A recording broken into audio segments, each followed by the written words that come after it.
Hi guys! So to keep up with my one readathon a month that I seem to be doing this year, I am going to join the Ghibli-a-thon. This readathon runs from June 10th to June 16th and it was created by these lovely people. And it's a readathon based on Studio Ghibli movies, which I absolutely love. I actually have like 4 posters of different movies on my wall right there. Plus, I'm literally going to be buying tickets to go to the Ghibli Museum in Tokyo like this weekend, so I obviously have to participate in this.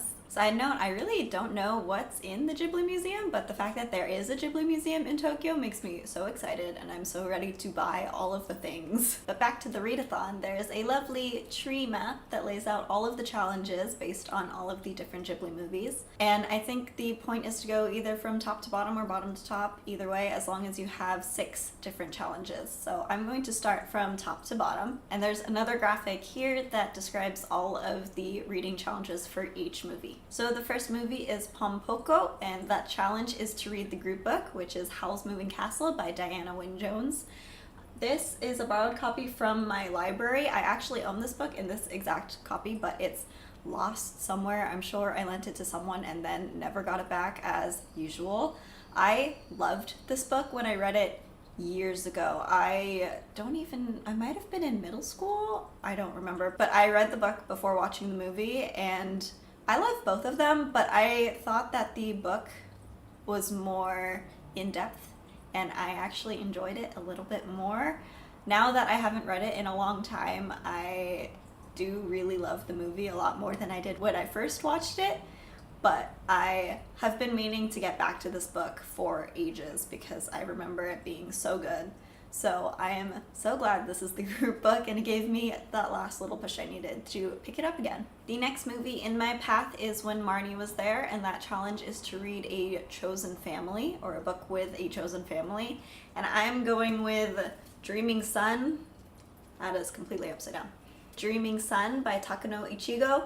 I do not plan to read all of this in the week. I will probably start this before the readathon starts and I'll just make sure to keep like the last one at least to read during the actual week of the readathon. This is a shoujo series that everyone has been really loving lately. I tried to read it ages ago and I put it down for some reason. I'm gonna put this down because this is too much. Oh.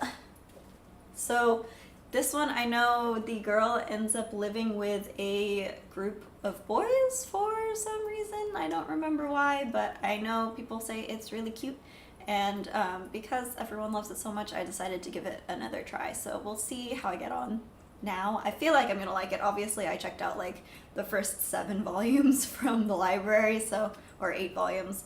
So I hope I like it. Otherwise, that will be a complete fail and I carried all these books for nothing. But it's a chosen family because she's going to live with this different group of boys and I feel like they're going to become her family, so yes. The next movie is Arrietty, which is to read a borrowed book, and I will be reading The Heir of Novron by Michael J. Sullivan. I am borrowing this as an ebook from the library, so borrowed book. This is the 3rd book in the Ryura Revelations, and if you saw my wrap-up for May, I did not get along well with half of the 2nd book, so hopefully this one redeems it. It's the final book in the trilogy, so everything should be wrapped up and we'll see how I feel about it then. The next challenge is The Cat Returns, and that is to read a portal fantasy. I didn't really know what books on my TBR were portal fantasies, so I just like googled it and this came up. This is Stardust by Neil Gaiman, which I have been meaning to read more Gaiman, specifically this one and actually like all of them, to be honest. But this one came up as a portal fantasy and I don't know what it's about really. Young Tristan Thorn will do anything to win the cold heart of beautiful Victoria, even fetch her the star they watch fall from the night sky. But they do, oh yeah, unexplored lands, yep. Okay. Fairies. I'm guessing it's a portal fantasy. And the rating seems pretty big. I don't know if this is YA or not. I don't know, but I think I should be able to get through it pretty quickly. It's not that big of a book. The next one is Only Yesterday, which is to read an adult contemporary, and I am so excited for this book. Red, White, and Royal Blue by Casey McQuiston. Everyone has been raving about this book. It's about the son of the president and the Prince of England that have to form a fake friendship, and then they end up falling for each other, and it sounds so adorable and amazing, and everyone has loved it, and I'm so glad that I was able to get this from the library because I placed my hold like really early before it came out, and I was one of the first ones in line, so I'm so excited for this. I think it might be new adult, but I'm going to count it as an adult contemporary, and I will probably be reading this one first. Also because I definitely won't be able to renew it from the library because there's so many people in line for it. And the last challenge is My Neighbor Totoro, which is an otherworldly creature, and I'm going with The Last Unicorn by Peter S. Beagle.